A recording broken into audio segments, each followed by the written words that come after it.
අත්‍රා ගච්ඡන්තු දේවතා සද්ධම්මං මුනි රාජස්ස සුනන්තු සග්ග මොක්ඛදං ධම්ම ශ්‍රවණ කාලෝ අයං බදන්තා ධම්ම ශ්‍රවණ කාලෝ අයං බදන්තා ධම්ම ශ්‍රවණ කාලෝ අයං බදන්තා සාදු සාදු සාදු. නමෝ තස්ස භගවතු වරහතු සම්මා සම්බුද්දස්ස නමෝ තස්ස භගවතු වරහතු සම්මා සම්බුද්දස්ස නමෝ තස්ස භගවතු වරහතු සම්මා සම්බුද්දස්ස. සාදු සාදු සාදු. වාසනාවන්ත පින්වතුනි, අද මේ හැම දිනාම සිල් මෑණියන් වහන්සේත් මුල් කරගෙන බෞද්ධ ගුවන්විදුලිය ඔස්සේ ධර්ම දානමය මහා පින්කමක් සිදු කරගන්න සූදානම් වෙන්නේ. වැලිමඩ කැප්පෙටිපොළ උඩුබාදන පදිංචි විශ්‍රාමලත් පාඨශාලාචාරිණී එම් කමලාවති මහත්මිය, විශ්‍රාමලත් සම්පකාර කළමනාකරු පියදාස රත්නායක, ඒ දෙපළ දායකත්වයෙන් තමයි අද මේ ධර්ම දානමය පින්කම සිදු වෙන්නේ. ඉතින් ඔබ හැම දිනාටමත් ඒ පින්වතුන්ටත් ධර්ම ශ්‍රවණය කරන ලක්වාසී ලුවාසී හැම දිනාටමත් මේ ධර්ම ශ්‍රවණය නිවන් දොරටුවක් බවට පත් වේවා කියලා අපි ආශිර්වාද කරනවා. පින්වතුනි, අපිට ධර්මයේ දියුණු කරගන්න, ධර්මය අවබෝධ කරගන්න ඒකට වයස ભેදයක් නැහැ. සිහි නුවණ තියෙන්න ඕනේ. හැබැයි අපිට කියන දේ තේරෙනවා නම්, සිහි නුවණ තියෙනවා නම්, සමහර අය මරණ මංචකේ ධර්මය අල්ලලා තියෙනවා. හොඳ සිහිනුවණින් ඉන්න කෙනෙකුට මරණ මංචකේ වේවා ධර්මාවබෝධයට අවස්ථාව එතනක් තියෙනවා. සමහර චරිත අකුසල්ම කර කර ඉඳලා මරණාසන්න මොහොතේ ගිනිදැල් පෙනිච්ච අය ඉන්නවා. අපායටම කර්ම හැදිච්ච. ඒ වගේ කෙනෙක් ගැන තියෙනවා මජ්ක්‍ධිම නිකායේ ධනංජානි කියලා බමුණේ. මේ බමුණ මරණාසන්න වෙලාවේ ගිනිදැල් පේන්න ගත්තා කියලා. ඔළුව වටේට කඹයක් වෙලලා තමන්ගේ ඔළුව හිර කරනවා වගේ දැනෙනවා. අපාය නිමිති පහළ වෙනවා. උල් පිහිවලින් හිස් මුදුනට අනිනවා වගේ තේරෙනවා. තමන් උස්සන් ගිහිලා ගිනි අඟුරු වලක දාලා පුච්චනවා වගේ දැනෙනවා. හැබැයි සිහිය තිබ්බා. ඒකයි වටින්නේ. ඒ සිහිය තිබ්බ නිසා ළඟ හිටපු සේවකයෙකුට කතා කරලා කිව්වා, "අනේ ඔබ සාරිපුත්තයන් වහන්සේ හොයාගෙන යන්න" කිව්වා. උන්වහන්සේ මට අනුකම්පා කරයි කිව්වා. උන්වහන්සේට මම පෙර දානි හැන්දක් බෙදලා තියෙනවා කිව්වා. දවසක් උන්වහන්සේ මට අවවාද කරා, හැබැයි මම පිළිගත්තේ නැහැ කිව්වා. මමම කරපු අකුසල් මට මේ බලවත් වෙන්නේ. උන්වහන්සේට පුළුවන් නම් මගේ වචනෙන් වැඳලා ධනංජානීට බොහොම අමාරුයි, අනේ මාව බලන්න එන්න කියලා සාරිපුත්තයන් වහන්සේට ආරාධනා කරන්න කිව්වා. සාරිපුත්ත හාමුදුරුවෝ පිළිගත් ආරාධනය. උන්වහන්සේ පිණ්ඩපාතේ වැඩලා හවස ධනංජානීගේ නිවසට එනකොට මේ මරණ මංචකේ දැන් පනාදින උඩුවැලි අතට. හැබැයි සිහි නුවණ තියෙනවා. සාරිපුත්ත හාමුදුරුවෝ ළඟට ඇවිල්ලා කරුණු කියලා හිත පිහිටෝලා ටික මේ අපායෙම යන්න ගිනිදැල් පෙනිච්ච කෙනා බ්‍රහ්මත් ලෝකේ ඉපැද්දෙව්වා. අකුසලේ යටපත් වුණා, කුසලයක් බලවත් වුණා. මරණ මංචකේ හිතත් එකඟ වුණා බණහනකොට. ධනංජානි කියලා බ්‍රහ්ම දෙවි කෙනෙක් වෙලා මැරිලා බඹලෝ පහළ වුණා. මේක දිග විස්තරයක් තියෙන දේශනාව. එතකොට අපිට පේනවා මේ සාරිපුත්ත හාමුදුරුවෝ ඉන්න කලින් මැරුණා නම් අපායේ. සිහි නුවණ තිබ්බ නිසා කියන දේ මෙනෙහි කරමින් නුවණින් විමසලා මානසිකාරයක දෙන්න පුළුවන්කම තිබ්බා. ඊට අනුව හිත යොමු කරගත්ත නිසා අකුසල් බලවත් වෙච්ච අකුසල් යටපත් වෙන විදිහට කුසල් ටික මරණ මංචකේ හරි මතු වුණා. මතු කරගෙන සුගතිය ගියා. ඒ නිසා පින්වතුනි, අපිට මේ ධර්මය අවබෝධ කරගන්න වැදගත්ම වෙන බාහිර කරුණු දෙකක් තියෙනවා. බාහිරින් ලැබෙන. ඒ තමයි කල්යාණ මිත්‍ර සේවනයයි සද්ධර්ම ශ්‍රවණයයි. කල්යාණ මිත්‍ර ඇසුරක් තියෙන්න ඕන. එතකොට මේ කල්යාණ මිත්‍ර ඇසුරෙන් තමයි අපිව ධර්ම අවබෝධයට යොමු කරන්නේ. තමන්ට ධර්මයේ කියලා දෙන, සීල් ගන්න, සීලයට අනුග්‍රහ කරන, සීලයට උනන්දු කරන, කොහොම හරි ධර්මයේ දියුණු කරගන්න මේ සසර භයානකයි කියලා වචනකින් හරි අනුග්‍රහයක් දක්වන. එවැනි කල්යාණ මිත්‍රයන්ගේ ඇසුර තියෙන්න ඕන. ශ්‍රේෂ්ඨම කල්යාණ මිත්‍රයා කවුද? බුදුහාමුදුරු. ඒක බුදුහාමුදුරුන් පෙන්වුවා. උපඩ්ඩ කියලා සූත්‍රයක් තියෙන සංයුත්ත නිකායේ බුදුරජාණන් වහන්සේ වදාළ මමංහි ආනන්ද කල්යාණ මිත්‍රතා. ආනන්ද තථාගතයන් වහන්සේ ලෝකේ පහළ වෙච්ච කල්යාණ මිත්‍රයෙක්. කල්යාණ මිත්‍ර වූ තථාගතයන් වහන්සේ කරා පැමිණෙන ඉපදීම ස්වභාවයේ කොටගත් සත්‍යෝ ඉපදෙමින් මැරෙමින් යන සසර ගමනින් මිදිලා නිවන කරා යන. කල්යාණ මිත්‍ර වූ තථාගතයන් වහන්සේ කරා පැමිණෙන ජරා මරණ උරුම කරගත් සත්‍යයන් ජරා මරණ වලින් නිදහස් වෙනවා.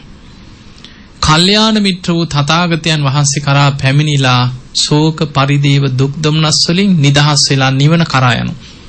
අන්න කල්යාණ මිත්‍රයාගේ කාර්යය තමයි ජාති ජරා මරණ ශෝක පරිදේව දුක්ඛ දෝමනස් උපායාස කියන දුකෙන් මිදෙන්න කෙනෙක්ව මෙහෙවනවා. මඟ පෙන්වනවා, උපකාර කරනවා. දුකෙන් මිදෙන මාර්ගයට පමුණවනවා. එවැනි කල්යාණ මිත්‍රයන් ඇසුරු කරන්න ඕන. බුදුපසේ බුදු මහරහතන් වහන්සේලා උන්වහන්සේලාගේ ධර්මයේ අද බුදුහාඳුරු පිරිනිවන් පෑවත් බුදුහාඳුරු පිරිනිවන් පානකොට ශාස්ත්‍රූත්වයට පත් කරේ ධර්ම විනය. ඒ ධර්මයට බුදුහාඳුරන්ගේ කාර්යය ඒ විදිහටම කරන්න පුළුවන්. අදත් බණපදේ අහලා ජීවිතේ වෙනස් වෙන අය ඕන තරම් ඉන්නවා. ඒ බණ අහලා සිල් රකින්න අය නිවන් දකින්න ඕනෑ කියලා වීරිය වඩන අය අදත් ඉන්නවා. එහෙමනම් ඒ ධර්මයේ බුදුහාඳුරන්ගේ කාර්යය ධර්මයට ඉෂ්ට කරන්න පුළුවන්. ඊළඟට අපි ජීවත් වෙන සමාජය තුල ගත්තොත් කවුරු හරි සීල් රකින්නකොට Tamanට සීල් රැක ගන්න බැරි වෙයි.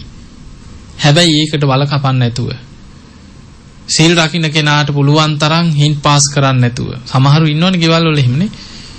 සීල් ගන්න කෙනාට එක එක කතා කියන. එයාට වරදිනකම් බලාගෙන ඉන්නේ සමහරු. බනින්න. ඒ බනින්නේ සීලයේ ඉස්සරහට දාලා ඕ මුන් හරියට සීල් ගන්න බේන් සීල් රෙද්ද පොරවගෙනමයි මුන්ගේ හැටි පේන්නේ නැද්ද කියලා අර සීලයේ ඉස්සරහට තියලා තමයි බනින්නේ.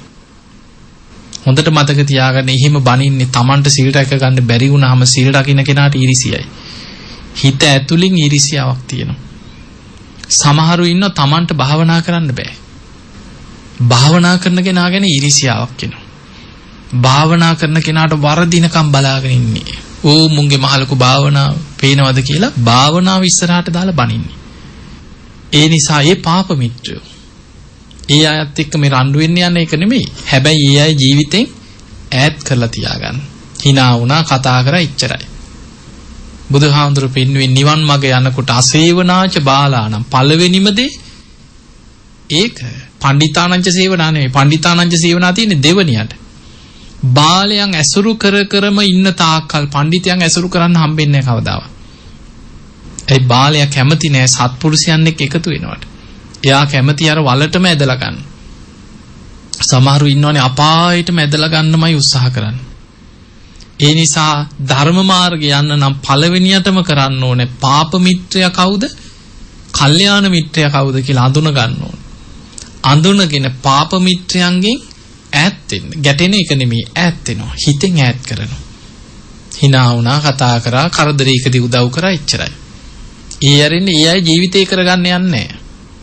තමන්ගේ ජීවිතේට හිතවත් වෙන්නේ අවවාදයක් පිළිගන්නේ සත්පුරුෂ කල්යාණ මිත්‍රයන් ඇසුරට යන්න ඕනේ. ඒක තමයි නිවන් මාර්ගට බාහිරින් උපකාර කරන ප්‍රධානම දේ. ධර්ම මාර්ගේ වඩන කෙනෙකුට එහෙමයි ඉන්න පවුල් වල ඉන්නවා. සිල් ගන්න යන තැන් වල ඉන්නවා. දැන් මේ පින්වතුන් බණ අහනවා ආරාමිකට සම්බන්ධ වෙලා පින්කම් කරනවා දායකයෝ ඉන්නවා කල්යාණ මිත්‍රයෝ ඉන්නවා. එතකොට ඒ වගේ සත්පුරුෂ කල්යාණ මිත්‍රයෝ එහෙම පරිසරයකදී එකතු වෙනවා. ඒ අය ඇසුරේ ගුණධර්ම පුරාගෙන යන්න පාරක් හැදෙනවා. අන්න ඒ විදිහට කල්යාණ මිත්‍රය අඳුනගත්තා පාප මිත්‍රය ටිකක් ඈත් කරා.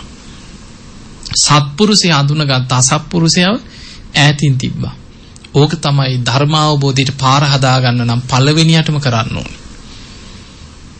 කල්යාණ මිත්‍ර සේවනය. දෙවැනි එක බුදුහාඳුරුව පෙන්වුවා සද්ධර්ම ශ්‍රවණේ. බාහිරින් අපිට ලැබෙන ප්‍රධානම දේ තමයි බුදු කෙනෙක්ගේ බණපද අහන්න ලැබෙන සද්ධර්ම ශ්‍රවණය. අද හොඳට ලැබෙනවා. මේක තිබ්බේ නෑ ඉස්සර. මේට අවුරුදු 10කට 15කට එහා බලන්නකෝ මේ රටේ මේ අම්මලා ගොඩක් වැඩි හිටියා ඉන්නේ. අද බෞද්ධයා ගුවන් විදුලියේ බණ යනවා, බෞද්ධයා රූපවාහිනියේ බණ යනවා, බණම යන නාලිකාම කොච්චර තියෙනවද? ඊළඟට ওই තියෙන FM නාලිකාවලත් හැමදාම රැයට බණ යනවා, සෙන්සුරායිදාට බණ යනවා. ඕන තරම් බණ අහන්න පුළුවන්. බණ පොත් ඉස්සර පොතක් තිබ්බද හොයාගන්න. ඉස්සර ගම් වල තිබ්බේ ආච්චිලා සීයලාට කියවන්න පිරිත් පොතයි ජාතක පොතයි. ඒකට අපි කිව්වේ පිරිවානා පොත් වහන්සේ. ජාතක පොත් වහන්සේ. ඇයි ඒ? බුදුහාඳුරන්ටනේ බුදුරජාණන් වහන්සේ කිව්වේ අපි. මිනිස්සුන්ට බණපදයක් අහන්න මිනිස්සු අතරට තිබ්බේ ওই පොත් දෙක විතරයි. පරණ පන්සල් වල රජමහා විහාර වල කබඩ් වල ඒවත් පාලියෙන් දන්නේ නැහැ මිනිස්සුන්ට කියව ගන්න තේරෙන්නේ නැහැ. එහෙම තමයි ත්‍රිපිටකේ හේවත් පුස්කොළ පොත් ඔහොම ඉස්සර තිබ්බේ පොත් ටික. දැන් එහෙම නෙමෙයි. දැන් බණ පොත් ත්‍රිපිටක පොත්ම තියෙනවා ගෙවල් වල ඉඳන්. බණ පොත්ද කැසට්ද CD ද සංගරාද බණ පොත් කොච්චර තියෙනවද දැන්? දැන් මිනිස්සු අතරට ධර්මය ඇවිල්ලා තියෙන්නේ. අපිට අවශ්‍ය පරිසරයයි හදා ගන්න ඕනේ. බණ පොතක් කියවන්න හිත පුරුදු කරගන්න ධර්මයට ආස කරොත් හරි. ඒකනේ බුදුහාඳුර පෙන්නේ ධම්ම කාමෝ බවං හෝති. ධම්මදෙස්සී පරාභව. ධර්මයට ආස කරන කෙනා දහම් පිපාසයක් ඇති කරගන්න. පිපාසෙන් ඉන්න කෙනා වතුර හොයාගෙන යනවනේ. දහම් පිපාසෙන් ඉන්න කෙනා බණ හොයාගෙන යනවා. හැම වෙලෙම හිතනවා අනේ අද බණක් අහන්න. දවසක් බණක් අහන්න බැරි වුණොත් අයියෝ අද මට බණ ටික අහගන්න බැරි වුණා. අද මට බණක් අහන්න බණ පොතක්වත් කියව ගන්න බැරි වුණා. ඒ හිත ආසයි ඒකට. ඒ නිසා හිත පුරුදු කරගන්න ධර්මයට ආස කරන්න හිතක්.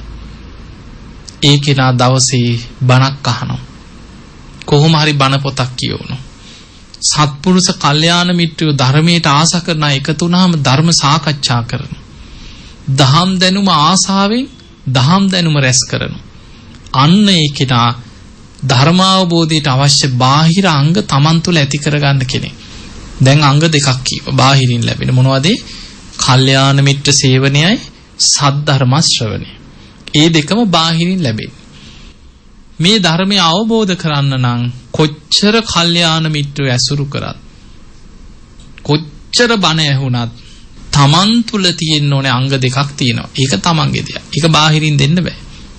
ඒ තමයි යෝනිසෝ මනසිකාරයයි ධම්මානුධම්ම ප්‍රතිපදාව. ඒක තනි කරම තමන්ගේ දක්ෂතාවය. යෝනිසෝ මනසිකාරය කියන්නේ අහන ධර්මය තමන් තුලින් නුවණින් විමසීමේ හැකියාව. ඔබ මේ ධර්මයේ තියෙන ගුණයක් දන්නවා ඕපනයිකෝ. ඕපනයිකෝ කියන්නේ මේ ධර්මයේ තමා තුලට පමුණවාගෙන තමා තුලින් බලන්න කියන. තමන්ගේ ජීවිතය ගැන තියෙන, තමන්ගේ සසර ගමන ගැන. තමන්ගේ ඇස කන නාසය දිව කය මනස සසර ගමන හැදෙන හැටි. දැන් බුදුහාඳුරෝ ඇස අනිත්‍යයි කියලා බණට කීවහම අරයාගේ මෙයාගේ ඇස් නෙමෙයි තමන්ගේ ඇතුලින් මේ මම දරාගෙන ඉන්න මේ ශරීරය තුල මේ ඇස ලෙඩ වෙනවා, ජරාවටපත් වෙනවා, කුණු වෙනවා, තුවාල හැදෙනවා. මේක අනිත්‍යයි කියලා තමා තුලින් විමසන්න ඕන. ඒ විදිහට අහන ධර්මයේ තමා තුලින් විමසා බැලීමේ හැකියාව. ඒකට කියනවා යෝනිසෝ මනසිකාරය. ධර්මයට අනුකූල විමසීම. අපිට ඕන විදිහට නෙමෙයි. ධර්මයට අනුකූලව තමා තුලින් ඒ ධර්ම කරුණු විමස බැලීමේ දක්ෂතාවය. ඊළඟ එක තමයි ධම්මානුධම්ම ප්‍රතිපදාව. ඒ ධර්මයට අනුකූලව ජීවිතයක් ගත කිරීම. ඔන්න ඔය කරුණු හතරට කියන්නේ සෝතාපට්ටි අංග කියලා. සෝවාන් වෙන්න උපකාර වෙන අංග. එතකොට කෙනෙකුට ධර්මය අවබෝධ කරන්න නම් ඔය අංග හතර එකතු වෙච්ච තැන තමයි යාට ධර්මාවබෝධයට පරිසරයක් හැදෙන්නේ. ඒ නිසා පින්වතුනි ඒක හරි සමහර තැන් තියෙනවා දවසක් බුදුහාඳුරන්ගේ කාලික සිදුවීමක් තියෙනවා. බුදුරජාණන් වහන්සේ ඔය විමානවත්තුයි සඳහන් වෙන කතා තියෙන තේර කාතා තියෙන තේරිකායික රහත් භික්ෂුණියක් ගැන තියෙනවා. මේ භික්ෂුණිය මේ වයසක ආච්චි කෙනෙක් පැවිදි වෙන්න කලින් මේ වයසක ආච්චි බොහෝම අසරණ ආච්චි කෙනෙක්. තැටියක් අරගෙන ජීවත් වෙන්න කවුරුත් නැහැ, සලකන්න කෙනෙක් නැහැ. තැටියක් අරගෙන පාරක් ගාන යනවා. එක්ක ගෙවල් වල වැඩ කරලා දීලා ගෙදරින් මොනවා හරි ඉල්ලගෙන කනවා. ඔහොම ගිහිල්ලා හම්බෙන දෙයකින් තමයි කාලා ඔය පාරක වැටලා නිදා ගන්නව කොයි හරි. ඔහොම තැටියක් අරන් යනකොට දවසක් එදා දවසේ කොහින්වත් මොනවත් හම්බෙලා නැහැ. ඇවිදගෙන යනකොට ඈතින් දැක්ක ආරාමයක් තියෙනවා. මේ ආරාමෙට ඇවිල්ලා එළිය පිළේ වාඩි වෙලා හිටියත් ඇටිය තියාගෙන ওই දානේ වන්දන වෙලාව ඉතුරු වෙලා හරි මට මොනවා හරි ටිකක් කන්න දෙයිනේ කියලා හිටියා. මේ ආරාමෙ හිටියේ පටාචාරා රහත් භික්ෂුණිය. තව භික්ෂුණීන් වහන්සේලා හිටියා. මේ පටාචාරාව දානේ වළඳලා අවසන් වෙලා දැන් එළියට එනකොට මේ දැක්කා වයසක අම්මා කෙනෙක් ඉන්නවා. ඉතුරු වෙච්ච දානේ තිබුණා. අර දානේ ටිකක් බෙදාගෙන ඇවිල්ලා දුන්නා අම්මා කියලා දුන්නා. අර කෑම ටික හරි රහයි. ප්‍රණීතයි. සාමාන්‍ය හිඟමන යනකොට ඔහොම හම්බෙන්නේ නැහැ ඉතින් ගෙවල් වලින්. මේ එදා හොඳ දානයක් හම්බෙච්ච දවසක් ආරාමෙට. මේ ආහාර ටික හොඳට රස කර කෑම ටික කෑවා. කාලා පොඩ්ඩක් පැත්තක කල්පනා කරා ඊට පස්සේ නිකන් ආසාවක් ආවා. හිතුණා මට මේ පිඟානක් අරගෙන ගෙවල් ගානේ හිඟමනේ යන්නේකේ මේ ආරාමෙට වෙලා හිටියොත් හොඳයිනේ. මට හොඳට කන්න ටික හම්බෙනවනේ. මෙහෙනේ රහට කෑම තියෙන්නේ කියලා හිතුවා. හිතලා පටාචාරාව ළඟට ගිහින් කිව්වා නේ භික්ෂුණිය මං හරි ආසයි මං මේ ආරාමේ වැඩපොළ කරගෙන උදව්වක් කරගෙන මෙහෙ ඉන්නම් කිව්වා. මට බණ අහන්නත් පුළුවන් නිවන් දකින්නත් පුළුවන් හොඳයි අම්මා කිව්වා. අවසර ලැබුණා. දැන් ඔන්න ඉතින් දැන් ඇත්තටම නතර වුණේ නිවන් දකින්නද? නෑ. නිවන් දකින්න නෙවෙයි. හැබැයි නතර වුණේ මතක තියාගන්න හරි තැන, කල්යාණ මිත්‍ර සේවනයේ තියෙන තැන. නතර වුණේ නිවන් දකින්න නෙවෙයි. හැබැයි දැන් අතුපතු ගහනවා. වැඩත් කරනවා. දානශාලාවෙත් වැඩ කරනවා. ගේන දානි වලින් ඉතුරු වෙන ටිකත් කනවා. කොහොම ඉතින් වැඩ කරගෙන හිටියා. ඊළඟට ප්‍රශ්නේ ඉන්නේ කාගෙන්ද? දායකයන්ගේ. අම්මා මොකද මෙහි? එදා පියන කොටත් හිටියානේ. සලකන්න කෙනෙක් නැද්ද? කොහෙද ගෙවල්? දරුවෝ කොහෙද ඉන්නේ? රටේ නැති ප්‍රශ්න. කොහොම නැද්ද? ගොඩක් දුරට ඔක්කොම පරම්පරා ගණන් දැන් හොයනවා. අර අම්මගේ. මේ අම්මා කල්පනා කරා යකෝ මේ කෑම ටිකක් ගන්න මං කී දෙනෙකුට උත්තර දෙන්න ඕනද? මං පැවිදි වෙනවා. කවුරුත් අහන්නේ නැහැ නේ ආච්චි මොකද මෙහි කියලා. ගිහලා පටාචාරාව ළඟට ගිහින් කිව්වා නේ භික්ෂුණිය මාව පැවිදි කරන්න කිව්වා. මට ඉක්මනින් නිවන් දකින්න ආසයි කිව්වා. දැන් පටාචාරාව පැවිදි කරා. පැවිදි වුණේ ඇත්තටම නිවන් දකින්නද? නෑ ඒත් නෑ. මතක තියාගන්න කල්යාණ මිත්‍ර සේවනයේ වටිනාකම. එදා පැවිදි වෙච්ච දවසේ දානශාලාවේ කෙළවරේ වාඩි වෙලා ඉන්නවා. එදා දානෙ ගෙනාපු දායකයන්ට පටාචාරාව බණ කියනවා. මේ ඇස අනිත්‍යයි. ඇහැට පේන රූප අනිත්‍යයි. මේ කන අනිත්‍යයි. කනට ඇහෙන ශබ්ද අනිත්‍යයි. නාසය අනිත්‍යයි. නාසයට දැනෙන ගඳ සුවඳ අනිත්‍යයි. මේ දිව අනිත්‍යයි. දිවට දැනෙන රස අනිත්‍යයි. අර පැවිදි වෙච්ච භික්ෂුණිය කෙරවලේ වාඩි වෙලා ඉන්නකොට මේක කනට ඇහෙනවා. යෝනිසෝ මනසිකාරේ නැමැති දක්ෂතාවය තිබුණා. අර අහන බණ ටික විමස බැලුවා ඇත්ත නේනම්. ඇහත් අනිත්‍යයි. ඇහැට පේන රූපත් අනිත්‍යයි. වෙනස් වෙනවා. කනත් අනිත්‍යයි. කනට ඇහෙන ශබ්දත් අනිත්‍යයි. නාසයත් අනිත්‍යයි. ගඳ සුවඳත් අනිත්‍යයි. දිවත් අනිත්‍යයි. දිවට දැනෙන රසයත් අනිත්‍යයි. අන්න Tamanට ලැජ්ජාවක් ඇති වුණා චිකී මං වගේ කෙනෙක්. මම මේ අනිත්‍ය වූ රසයකට ලොල් වෙලා නේද මේ ආරාමේ නතර වුණේ පැවිදි වුණේ. මේ දිව අනිත්‍යයි. රසයත් අනිත්‍යයි. එදා දානේ වළඳනකොට හොඳට නුවණින් විමසමින් අර දානේ ටික වැළඳුවා. පාත්‍රී හොදලා ගිහිල්ලා නමලා තිබ්බා. එදා පුදුම වීරියෙන් අර දානශාලාවේ යහපු ධර්මයේම මෙනෙහි කර භාවනා කරා. හැවිදිනකොට කලන්ති වයසයි. කණුවක් අල්ලගෙන සක්මන් කරනවා කියන හිටගෙන කණුව වටේ. පුදුම වීරියෙන් භාවනා කරා. ওই වගේ භාවනා කරලා දවසක් රැලි වෙනකොට කෙලිසුන්ගෙන් මිදිලා රහත් වුණා. රහත් භික්ෂුණියක් බවට පත් වුණා. මේක තියෙනවා තේරි ගාථාවල. තේරි ගාථා කියන රහත් භික්ෂුණීන්ගේ උදාන.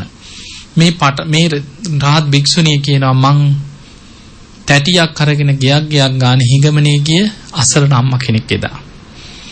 මං ආහාර ටිකක් හොයාගෙන පටාචාරා භික්ෂුණීගේ ආරාමයට ආවේ. මං ආරාමේ නතර වුණේ නිවන් දකින්නත් නෙමෙයි කියනවා. මං පැවිදි වුණේ නිවන් දකින්න අදහසෙනුත් නෙමෙයි. හැබැයි මට කල්යාණ මිත්‍ර වූ පටාචාරාවගෙන් සද්ධර්ම ශ්‍රවණිය ලැබුණා. අන්න බාහිරින් ලැබිච්ච අංග දෙක. කල්යාණ මිත්‍ර වූ පටාචාරාවගෙන් මට සද්ධර්ම ශ්‍රවණිය ලැබුණා. මම මේ ධර්මයේ නුවණින් විමසුවා යෝනිසෝ මනසිකාරයේ දුණා. මම ධම්මානුධම ප්‍රතිපදාවේ දුණා. මම ත්‍රිවිද්‍යාව ලැබුවා. මමත් මේ ධර්ම මාර්ගය සම්පූර්ණ කරා. ඔන්න මං අද පිරිනිවන් පානවා කියලා ওই ගාථා කීපයක් කියලා උදාන පළ කරලා පිරිනිවන් පෑවා.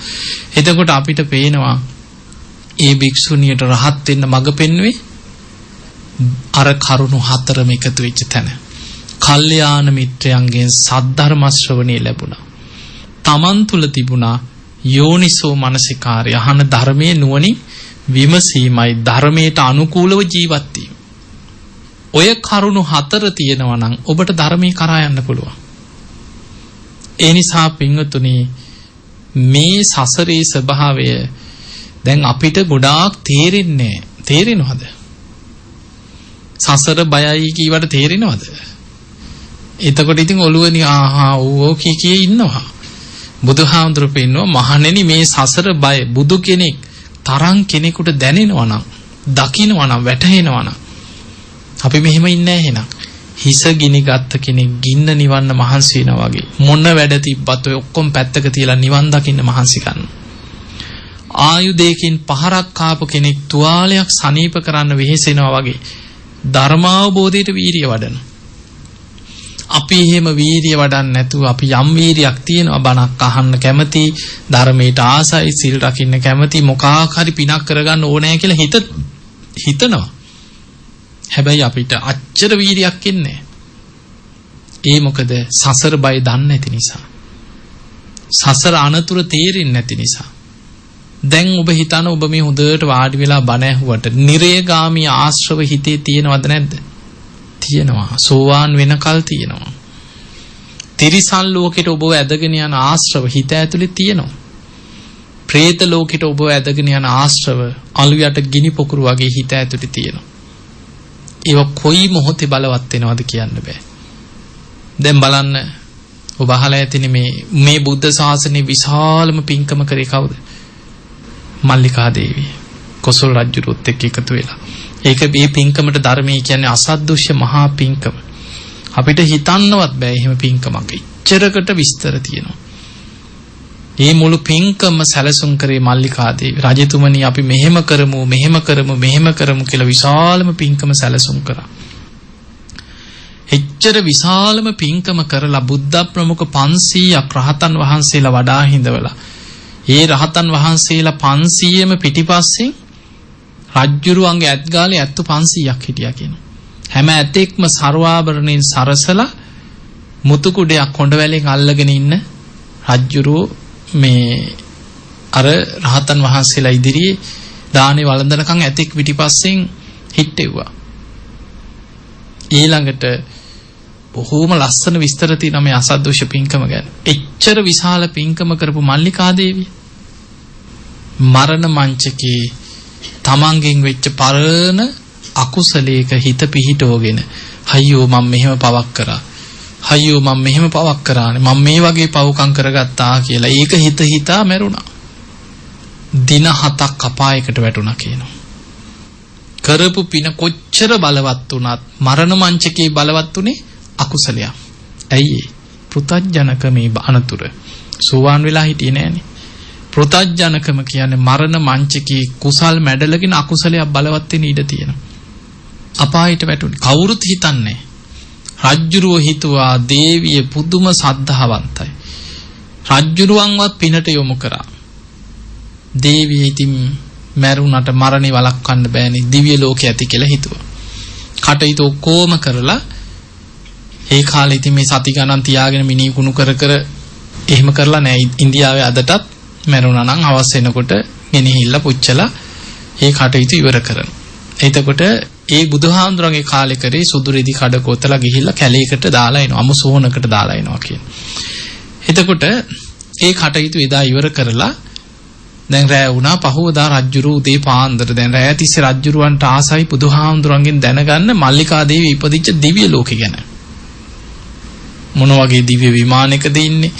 කොහොම සැප සම්පත් විඳිනවද? දැන් ඕක දැනගන්න ආසයි. රජුරු උදේ ඇඳ පැළඳගෙන පිටත් වුණා ජේතවනාරාමෙට. බුදුහාඳුරු මහා කරුණා සමාපත්තිය ලෝකෙ දිහා බලනකොට දැක්කා අද උදේ රජුරු එනවා. එන්නේ මල්ලිකා දේවිය ඉපදිච්ච දිව්‍ය ලෝකෙ ගැන දැනගන්න එන්නේ. රජුරු සෝවාන් වෙච්ච කෙනෙක් නෙවෙයි. රජුරුවන්ට ඕක විස්තර කරන්න ගියත් රජුරු අමාරුයි. රජවරුනේ ටිකක් රජවරු කියන්නේ බොහොම භයානකයි. සමහර රජවරු මෝඩයි. මල්ලිකා දේවිය අපායේ ගියා කියලා කිව්වනම් කේන්ති ගිහිලා ජේතවනේම කුඩු කරවන්නත් බැරි නෑ. එහෙම වෙන්න බැයිද? ලංකාවේ සීතාවක රාජසිංහ රජුරු හින්දු ආගම වැළඳගෙන පන්සල් ගිනි තිබ්බා. හාමුදුරුවෝ කපලා කොටලා මැරුවා. විහෙර විහාර ගිනි තිබ්බා. එක භික්ෂුවක් ඉතුරු කරන්න එපා කිව්වා. ගණින්නාන්සිලගේ විගයක් බිහි වුණා කියලා අහලා ඇති.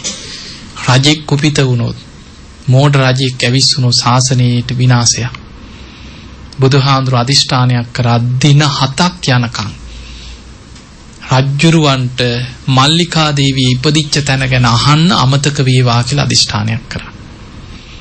රජ්ජුරුව මතක තියාගෙන ආවට ජේතවනයේට ඇතුල් වෙනකොට ඕක අමතක වෙනවා. බුදුහාඳුර එක්ක බොහොම සතුටින් සතුටු සාමීචයෙන් කතා බහ කරලා බණපදයකුත් අහලා යනවා. ගිහින් මාලිගාවට අඩිය තියෙනකොට මතක් වෙනවා මල්ලිකා දේවිය ගැන අහගන්න බැරි වුණා නේ කියලා. හිටනම් උදේම ගිහිල්ලා අහගන්නවා කියලා පහුවදත් එනවා. ජේතවනයේට ආවට පස්සේ අමතකයි. ඔය විදිහට දවස් 7ක්ම අමතක වුණා. ඊළඟ දවසේ මතක තියාගෙන ඇවිල්ලා ඇහුවා. බුදුරජාන් වහන්සේ වදාළ රජතුමනි දැන් දෙව්ලෝ ඉපදිලා ඉන්නවා කිව්වා. දැන් කලින් දවස් කීප ගැන කිව්වේ නෑ. හැබැයි භික්ෂුන් වහන්සේලාට බුදුහාඳුර දේශනා කරා මල්ලිකා දේවිය මරණ මංචකේ පින බලවත් කරගන්න නැතුව තමන්ගෙන් වෙච්ච අකුසලයක් සිහි කරලා අපායට වැටුණා කියන දවස් 7ක්. පින බලවත් නිසා දින 7කින් අපායෙන් චුත වෙලා දිව්‍ය ලෝකෙ ඉපදුණා. කල්ප ගණන් අපායේ දුක් විඳින්න ලැබුණ නැහැ දෙව්ලෝ ගියා. එතකොට අපිට පේනවා මේ පෘථජ්ජන භාවයේ අනතුරය. අපි දන්නේ නේ අද මේ බණ අහගෙන හිතාගෙන ඉන්නවා නේ මම මෙහෙම පින් කරලා තියෙනවා කටින පින්කම් කරා අපි මෙහෙම චෛත්‍ය හදන්න උදව් කරා අපි බණ ඇසෙව්වා ඔක්කොම පින්කම් තමයි. මරණ මංචකේ හතුරෙක් ළඟ හිටියොත් නේ තරහකාරයෙක් ලං වුණොත් අපි දන්නවද ගුටි කාලා මැරෙන්න වෙයිද කියලා? වෙන්න බැයිද? මුගලන් හාමුදුරන්ට 500ක් වට කරගෙන කියන පොළු වලින් ආයුධ වලින් ගැහුවේ. ඒ නිසා අපි දන්නේ නැහැ කොහොම මැරෙන්න වෙයිදනේ. මරණ මංචකේ ධර්මයේ සිහි කරගන්නවා කියන්නේ ලේසි දෙයක් නෙමෙයි. සමහර අය ඉන්නවා මරණ මංචකේ හොඳට පින් කරපු අය ධර්මයේ මතක නැහැ. ඒ පරිසරයේ වෙනස් හිත වෙනස් වෙන්න වැඩි වෙලාවක් යන්නේ නැහැ මිනිස්සෙකුට. මේට අවුරුදු ගානකට පෙර මම එක අම්මා කෙනෙක් බලන්න ගියා. තව හාමුදුරු කෙනෙකුත් හිටියා. ඇවිල්ලා පිරිත් කියන්නේ. ඒ අම්මා නැති වෙන වෙලාවේ. ඒ අම්මා අපිට බැලලා පැන්නුවා.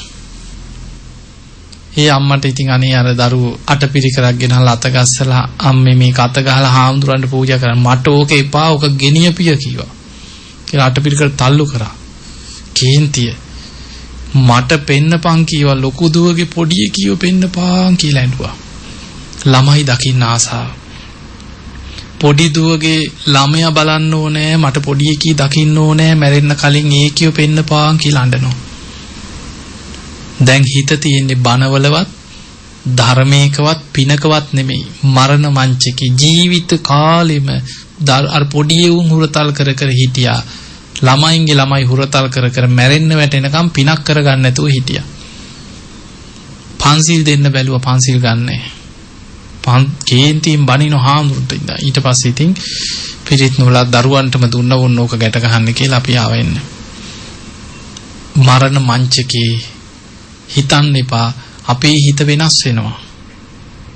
සමහර අය ඉන්නවා නොසිතන විදිහට කේන්ති යනවා. හරියට කේන්ති යනවා අන්තිම කාලේ. දැකලා නැද්ද එහෙම? වතුර එක ගෙනාවත් වැරදි. බේත් ටික දුන්නත් වැරදි. කෑම ටික කැවුවත් කේන්ති යනවා. වෙන්නේ නැද්ද එහෙම? උස්සගෙන ගිහිල්ලා අම්මේ කියලා නාවලා මල මුට්ට ටික අස් කරලා ඇඳුම අඳලා ගෙනහල්ලා ඇඳේ තියලා කොච්චර මෙව්ව කරත් පොඩි දෙයක් මෙව්ව වුණා නම් ඉවරයි. මේ හිත ධර්මාවබෝධයකට එන කල්ම අකුසලයටයි යන්නේ ඇදිලා. ඒකයි බුදුහාඳුරෝ පෙන්වුවේ සංසාරික සත්වයාට සතර අපාය කොයි වගේද? මහ ගෙදර වගේ කියන. හැම වෙලෙම හිත ඇදෙන්නේ අපාය පැත්තට. කුසලයකට හිත ගන්නවා කියන්නේ ලේසි දෙයක් නෙමෙයි. ඉතින් ඒ නිසා දැන් මේ පින්වතු වැලිමඩ කීව නේද? මම මීට කාලයකට අවුරුදු 3-4ක් ඇති. දවසක් බණක් කරා බදුල්ලේ. ඒ බදුල්ලේ බණ කරනකොට ඒ බණ සංවිධානය කරපු දරුවෝ ඇවිල්ලා මට කිව්වා හාමුදුරනේ අපේ අම්මා දිව්‍ය ලෝකෙම තමයි කිව්වා. දැන් මාස 2ක් ඇති කිව්වා අම්මා නැති වෙලා. මං ඉතින් ඇහුවා මොකද ඔයාලා දිවසින් දැක්කද කියලා. නෑ හාමුදුරනේ අම්මා ගැන නම් අපිට ලොකු විශ්වාස මං ඇහුවා ඉතින් හොඳයි කොච්චර හොඳද දරුවන්ට එහෙම විශ්වාස නා. ඊට පස්සේ දරුවෝ කිව්වා හාමුදුරනේ අම්මා ඉතින් ඉස්සර එහෙම ලොකු ධර්මයකට යොමු වෙලා තිබ්බේ නෑ කිව්වා. මැරෙන්න අවුරුදු 3-4ක් තිබිලා තමයි කිව්වා මේ බණහන්න බුද්දිස් channel එකේ බණහන්න පටන් ගත්තා. ඒ බණ අහලා රේඩියෝකින් තමයි මුල් කාලේ බණ අහා හිටියේ. ඊට පස්සේ පිටරට ඉන්න පුතෙක් ආවට පස්සේ කිව්වලු අම්මට මොනවද මං ගෙනත් දෙන්න ඕනේ මට මොකුත් එපා මට ටීවී එකක් ගෙනල්ලා බණ අහන්න හදලා දීපන් කියලා කාමරේ ඉඳන් බණ අහන්න. ඊට පස්සේ ටීවී එකෙන් බණ අහන්න හදලා දුන්නා කිව්වේ ළමයි. ඉතින් ඇඳේ වාඩි වෙලා හරි රෝද පුටුවේ හිටියත් වැඳගෙන තමයි කිව්වා ඉන්නේ අම්මා එක තැන් වෙලා ඉඳලා තියෙන්නේ. ඒ ළමයි කියනවා ඉතින් අන්තිමට සතියක් දවස් 8ක් 10ක් තියලා කියන්න ගත්තලු පුතේ මට දෙවිවරු පේනවා. දිව්‍ය විමාන පේනවා. මට දෙවියන් අඬ ගහනවා. උඹලා පින් කරගන්න ඉල්ල. ඕවා කී හිටියත් ළමයි ගණන් ගත්තේ නෑ කියෝ. ඒ ළමයින්ට එච්චර දැනුමක් නෑ. හොඳයි අම්මා ඉතින් පින් කරන්න ඕකී කී ළමයි හිටියා කියෝ. දවසක් උදේ වෙනදා දෙන්නෙක් විතර අමාරුවෙන් අල්ලලා තමයි කිව්ව ඇඳේ වාඩි කරලා උස්සලා පුටුවට ගන්න. රෝද පුටුවට. එදා උදේ අම්මයි කාමරේට යනකොට අම්මා තනියෙන් ඇඳේ වාඩි වෙලා කිව්වා. hina වීගෙන ඉන්නවලු. ඊට පස්සේ ඇහුවලු අම්මා කොහොමද මේ ඉඳගත්තේ කියලා. hina වෙලා කිව්වලු අද මට යන්න දවස හරි කීවලු. උඹලා මාව නාවල මට හොඳ ලස්සන ඇඳුමක් අඳපල්ලා කීවලු. ඒ ළමයි කියනවා ඉතින් අපි අම්මා දවස් 2-3කින් නාවලා තිබ්බේ නැති නිසා උදේ හොඳයි අම්මේ කියලා උණු වතුර එකක් උණු කරලා අම්මාව ගෙනිහින් නෑවුවා කිව්වා. නාවලා ඉවර වුණාට පස්සේ ඇඳුමක් ගිහින් දීපුවම මට රත්තරන් පාට ඇඳුම් ඕනේ කිව්වලු. ඊට පස්සේ කිව්වලු ගෙදර තියෙන්නේ මේවා තමයි කියලා. ඉතින් පෙන්නලා ඊට පස්සේ එකක් ඇඳුවා කිව්වා. ඊට පස්සේ කිව්වලු මට දැන් බුදුන් අඳින්න ඕනේ කියලා. රෝද පුටුවේම තියාගෙන ඇවිල්ලා මල් වට්ටියක කඩලා ගෙනහලා අත ගස්සලා ඒක පූජා කරලා ඒ දරුවෝ කියනවා කටපාඩමින් 3 සූත්‍රෙම කියලා බුදුන් ඇඳලා කිව්වා. හොඳට බුදුන් ඇඳලා ළමයින්ට කීවලු මන් දැන් ටිකක් භාවනා කරනවා උඹලා මෙතනින් ඵලයල්ලා කිව්වලු. හොඳයි අම්මා භාවනා කරගන්නකො අපි කුස්සියට යනවා කියලා උයන්න ගියා කිව්වා. දෙපාරක් විතර බැලුවා කිව්වා. ඉතින් අම්මා ඇස් පියාගෙන ඉන්නවා. ආයි විනාඩි 10කින් විතර බලනකොට අම්මගේ බෙල්ල ටිකක් ඇලවිලා නිින්ද ගිහිල්ලා ඇති කියලා ළඟට ආවා කිව්වා. ඔළුවට කොටයක් හරි තියන්න බලාගෙන ළඟට එනකොට අමාරුවෙන් හුස්ම ගන්නවා කිව්වා. එහෙම පපුව අත ගාලා ඇහුවලු ඇයි අම්මේ කියලා. ඇස් හැරලා හොඳට hina වෙලා කිව්වලු උඹලට බුදු සරණයි උඹලා හොඳට පින් කරගනින්න මං යනවා කිව්වලු. එච්චරයි. එහෙම හුස්මක් ගත්තා කියව පණ ගියා කිව්වා. වාසනාවක්ද නැද්ද? කොච්චර වාසනාවක්ද කියලා බලන්න. උදේ නැගිටලා නාලා බුදුන් ඇදලා 3 සූත්‍රෙම කියලා කටපාඩමින් භාවනා කරලා උඹලට බුදු සරණයි මං යනවා කියලා පණ යන්න කොච්චර වාසනාවක්ද? අන්න ධර්මයේ තියෙන ආශ්චර්යය. අන්තිම කාලේ හරි හොඳට බණ ඇහුවා කරපු අකුසල් යටපත් වෙලා මරණ මංචකේ ධර්මයේම බලවත් වුණා.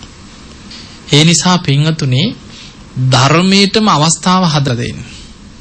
ඔය අන්තිම කාලේ ගෙවල් වල ඉන්න අම්මලට තාත්තලට ඔය නිකන් ටෙලිනාට්‍ය ඔය හෝනියම ප්ලාස්ටික් කරලා දෙන්න එපා.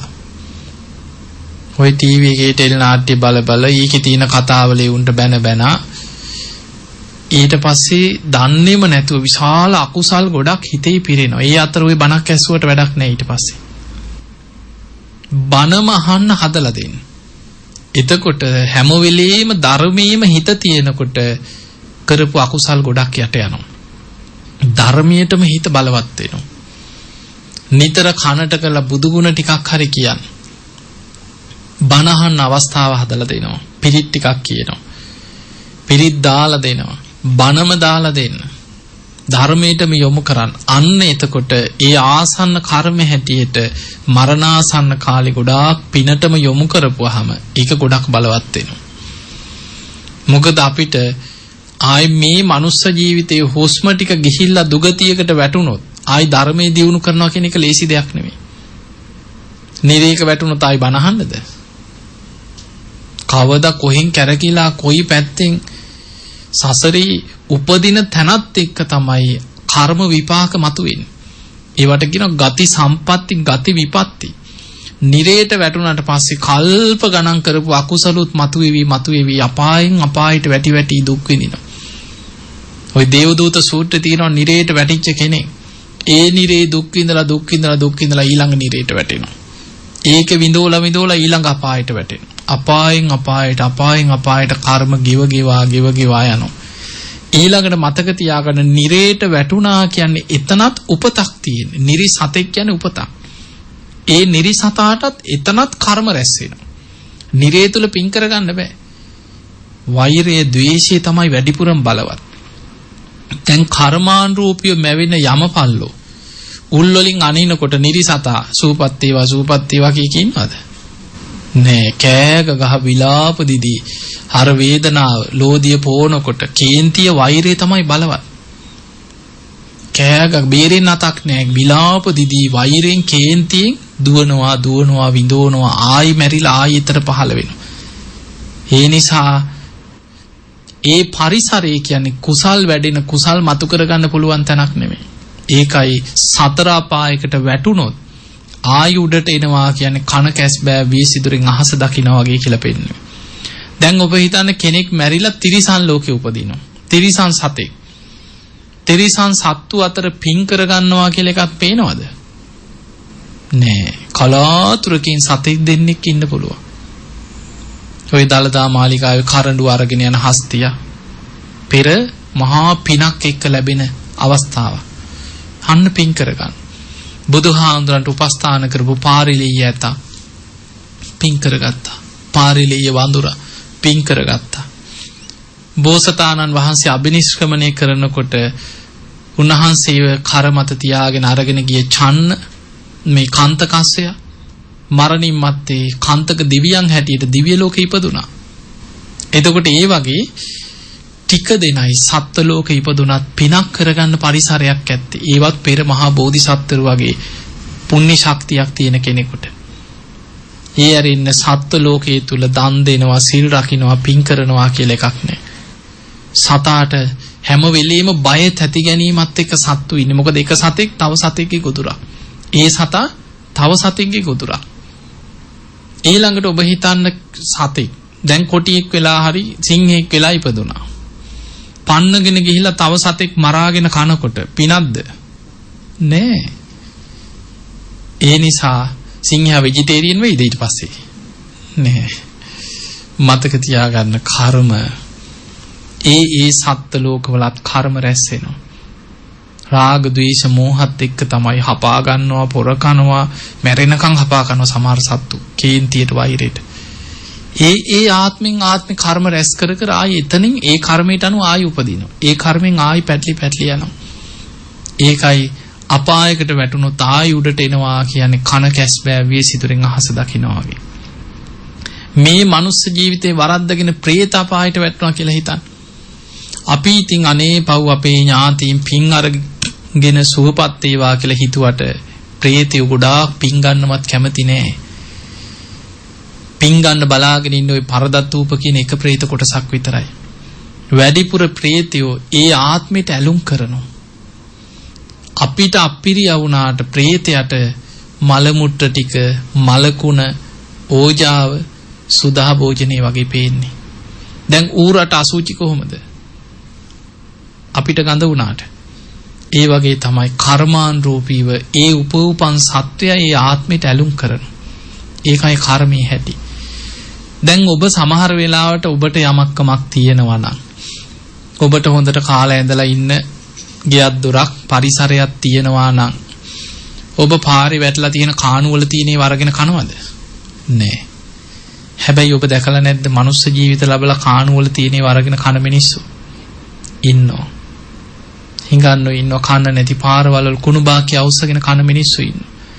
ඔබ ඒ අය දිහා බලලා හිතනවා අම්බෝ මේ විඳින දුක.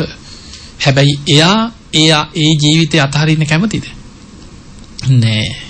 එයා මොනවා හරි කාලා ඒ විදිහට ඉන්න කැමතියි. ඒ ආත්මයට ඇලුම් කරනවා. දැන් ඔය හයි කුණ්ටක ජීවිත ගත කරන මිනිස්සු ඉන්නවා. ගියක් හදලා දුන්නත් ඉන්නේ නෑනේ. ඒ ජීවිතයට කැමතියි. ආස කරනවා. ඒක තමයි කැමති ජීවිතේ. ඒ නිසා ඒ උපෝපන් තැනට ඇලුම් කරන උපෝපන් තැනට ආස ඒ තණ්හාවේ ලක්ෂණ. යායන් තණ්හා පෝනෝ භවික තණ්හාවෙන් පුනර්භවයක් හදනවා. නන්දි රාග සහගත ආස්වාදෙන් එතනට ඇලෙනවා. තට්ඨාභි නන්දිනී උපෝපන් තැන සතුටින් පිළිගන්නවා. එතන හොඳයි කියලා හිතනවා. එතනට ඇලිලා එතනම ජීවත් වෙනවා. අපි සමහර වෙලාවට ඔය අසරණ ළමයි ගැන හිතලා අනේ පව් කියලා හිතුවට ඒ අය ඒ ජීවිතේට ඇලුම් කරනවා. ඒකෙන් මිදෙන්න කැමති නෑ. ඒක තමයි යාගේ ලෝකේ. ඒ නිසා පින්වතුනි කර්මය කියන්නේ එහෙම දෙයක්. දැන් ඔබට යමක් තේරෙනවා නම් සිහිනුවන තියෙනවා නම් කියන දේ තේරුම් ගන්න පුළුවන් නම් මේක දුකක් කියලා තේරුම් අරගෙන නුවණින් විමසලා මේකෙන් ගැලවෙන්න උත්සාහයක් ගන්න. සුගතියකට යාගත්තොත් දැන් මෙතන සුගතියක් මෙතනිනුත් ඉහළට යාගන්න පුළුවන් නම් තවත් හොඳට නුවණින් ලෝකෙ දිහා බලන්න පුළුවන්. සත්‍යයන් විඳින දුක දකින්න පුළුවන්. ගැලවෙන මාර්ගයක් තේරුම් ගන්න පුළුවන්. එහෙම ගැලවෙනවා මිසක් පහළට වැටුනොත් අපායේ පැත්තට වැටුනොත් ආයෙ ඉතින් කවදා කොහෙන් කෙලවර වෙයිද දන්නේ. ඒ නිසා අප්‍රමාදී වෙන්න මරණ සතිය වඩන්න. ඉතින් ඔබ හැම දිනාටම මේ මනුස්ස ජීවිතය අවසන් වෙන්න පෙර සද්ධාදී ගුණ ධර්ම දියුණු කරගෙන උතුම් වූ ධර්මයේම අවබෝධ කරගෙන ධර්මයේම දියුණු කරගන්න වාසනාව ලැබේවා ලැබේවා ලැබේවා කියලා ආශිර්වාද කරනවා. දිවිපිදූ රණවිරුවන් රට වෙනුවෙන් දිවිපිදූ රණවිරුවන් සසර දුකින් අත මිදේවා කියන පින් අනුමෝදන් කිරීමේ පුණ්‍යවන්ත චේතනාව. ඉතින් එහෙමනම් ඔබ හැම දිනම බෞද්ධ ආගුවන් විදිලියේ හැම දිනම ධර්ම ශ්‍රවණය කරපු සියලු දෙනාමත් නිදුක් වේවා නිරෝගී වේවා සුවපත් වේවා හැම දිනාටම උතුම් ධර්ම අවබෝධයම ලැබේවා ලැබේවා ලැබේවා කියලා ආශිර්වාද කරනවා. කොහොම වැඳ ගන්න අභිවාදන සීලිස්ස නිච්ඡං වද්ධා ප්‍රචායිනෝ චත්තාරෝ ධම්මා වඩ්ඩಂತಿ ආයුවන්නෝ සුඛං බලං ආයුරාෝග්‍ය සම්පatti සග්ග සම්පatti මේවච හතෝ නිබ්බාන සම්පatti මිනාති සමිජ්ජතු හැම දිනාම නිදුක් වේවා නිරෝගී වේවා සුවපත් වේවා සුවපත් වේවා සුවපත් වේවා හැම දිනාටම තෙරුවන් සරණයි. සාදු සාදු සාදු. ඔබ අප කෙරෙහි මෙත් සිතින් එතුම් වූ සතරම දේශනේ පවත්වා වදාළ හොරණ දික්කේන සීලසුව අරණ භික්ෂු ගිලන් මධ්‍යස්ථානාධිපති පූජනීය ගලිකම්බුවේ ඥානදීප ගෞරවනීය ස්වාමින් වහන්සේට උන්වහන්සේ මේ සිදු කරන්නා වූ අති උදාාරතර ශාසනික මෙහෙවර තවත් চিරාත් කාලයක් ඔබ අප වෙනුවෙන් මේ උතුම් වූ සම්බුද්ධ ශාසනය වෙනුවෙන් කරගෙන යාමට අවශ්‍ය කරන ශක්තිය ධෛර්යය නිදුක් නිරෝගී චිරජීවනයේ සැලසේවායි අපි සැවම සාදුනාතදී ප්‍රාර්ථනා කරමු. සාදු සාදු සාදු.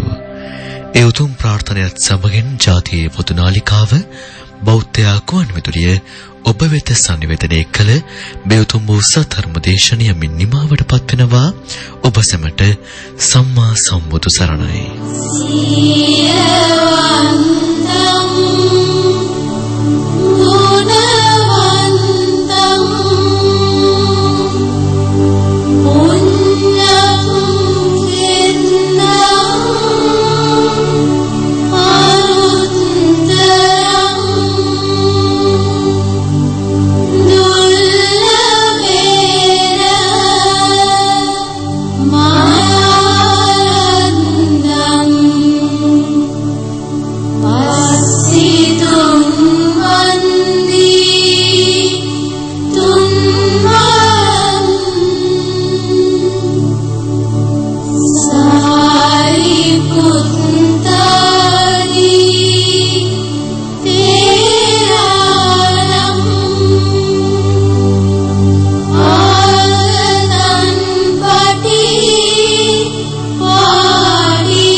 සුපින්වත් ඔබ ශ්‍රවණය කළේ පෝෂණීය ගලිගමුවේ ඥානදීප ගෞරවනීය පින්වත් ස්වාමින් වහන්සේගේ සදහම් දේශනාවක්. රාත්‍රී 10:57 බෞද්ධ ගුවන් විදුලිය සමගින් ඔබ රැඳී සිටින්නේ.